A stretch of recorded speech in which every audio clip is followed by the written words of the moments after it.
नमस्कार आप सभी लोगों को। मैं प्रमोद कौशल आप सभी का वेलकम करता हूं। स्वागत है हमारे इस YouTube प्लेटफॉर्म सर्वोदय इंस्टीट्यूट पर। ध्यान रखेंगे जीएस के लिए और करंट अफेयर के लिए एक बेहतर प्लेटफॉर्म साबित होगा। ठीक है, जैसा कि हम जो भी टॉपिक ले रहे हैं, चाहे हिस्ट्री हो, जीएस में कोई भी XYZ विषय हो या करंट अफेयर, तो हम डेली पढ़ाते ही, डेली लाइव क्लास होती है, उससे भी आप लोग जुड़िए। नहीं लाइव जुड़ पा रहे हैं तो बाद में वीडियो रहता है, उसको देख लिया करिए। हमारा जो डिस्कशन है इसमें एक प्रकार से हिस्ट्री में ही एक पॉइंट हमारा है जिसकी हम बात कर रहे हैं, बंगाल के नवाब। मतलब कहने का ये है कि एक प्रकार से ये मॉडर्न हिस्ट्री का स्टार्टिंग पॉइंट है, या यूं कह सकते हो कि मेडिवल हिस्ट्री का एंडिंग पॉइंट है। तो अगर हम बंगाल के नवाब की बात करते हैं तो आप ये समझो कि एक टाइम ड्यूरेशन लिखा हुआ है 1713 से लेकर के 1765 तक। इस ड्यूरेशन में तकरीबन 52 साल की जर्नी में, बाकी तो फिर रहेंगे और बंगाल के नवाब, लेकिन वो ब्रिटेन या जो हमारे यहाँ ब्रिटिश राजशाही जिसने शासन किया उसके अंडर में रहेंगे।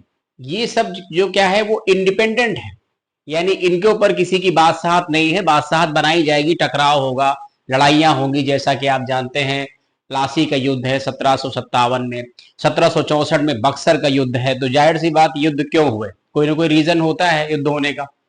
और हमारे यहाँ चूंकि कई सारी व्यापारी कंपनियां आई, ठीक है, पुर्तगाली आए, डच आए, डेनिश आए, ब्रिटिशर्स आए, फ्रांसीसी आए।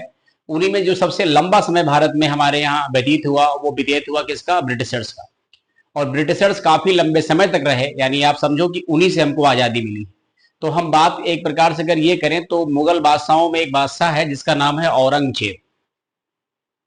औरंगजेब के मरने के बाद, उसका एक्चुअली में औरंगजेब की जो मृत्यु है वो 1707 है।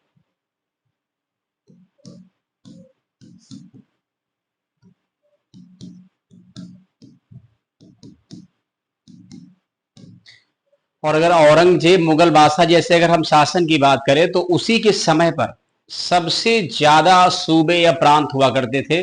अगर आप सूबों की बात करें, सूबों की संख्या,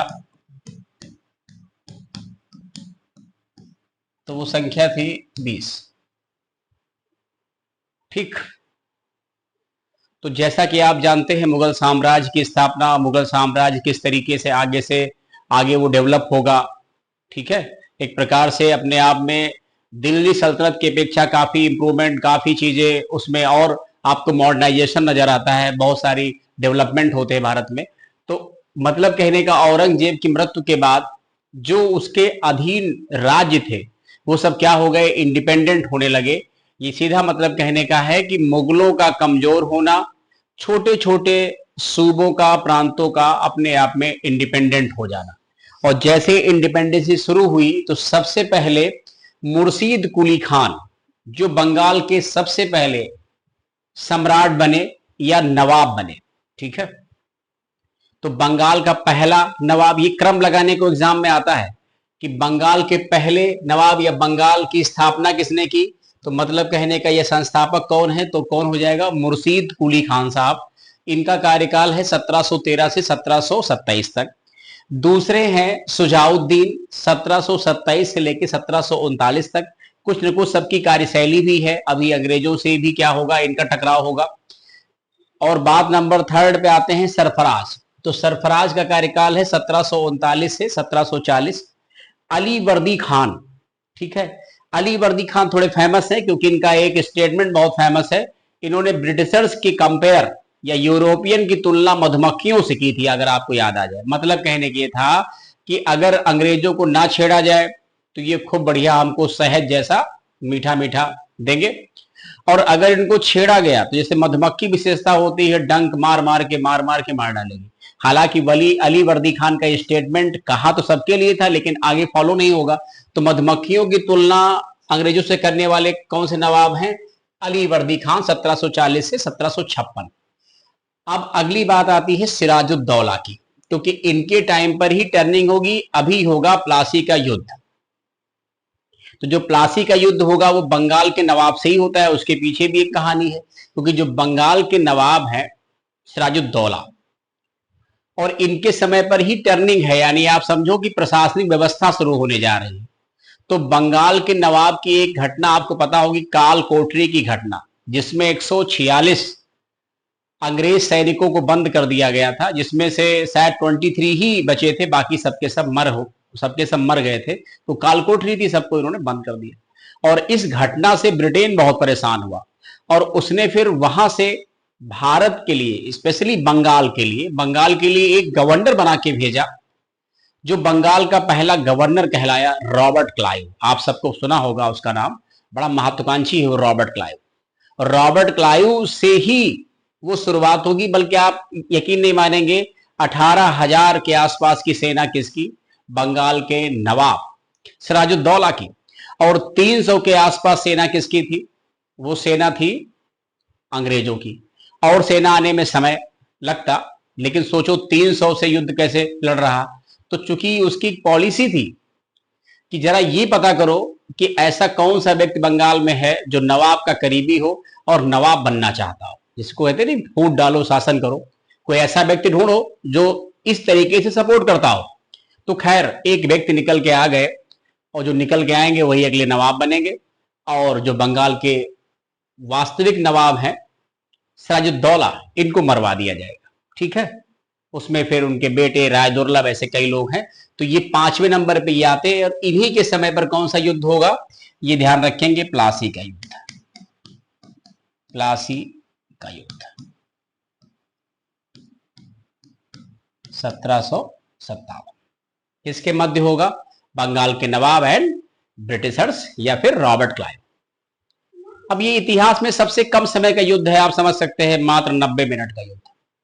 इसके बाद अगली बात क्या आएगी?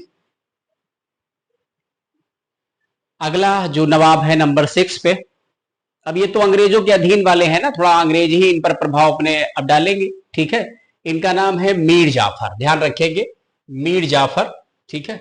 1757 से 1760, जिनके अंदर लालच आया कि मैं अगला बंगाल का नवाब बन सकता हूं। फिर मीर जाफर का ये दामाद है मीर कासिम, थोड़ा ये भी महत्वाकांक्षी है, लेकिन ये समझदार है। तो ये अंग्रेजों से थोड़ा सा दूर रहना चाहता है। ये सोचता है कि अंग्रेज अगर हट जाए तो सबसे बढ़िया रहेगा।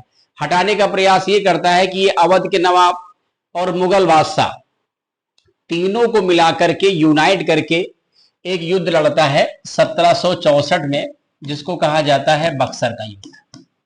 जिसको क्या कहते हैं? बक्सर का युद्ध। यानी एक तरफ अंग्रेज, ठीक है, हेक्टर मुनरो, एक तरफ अंग्रेज, ठीक है, और उस साइड बंगाल का नवाब।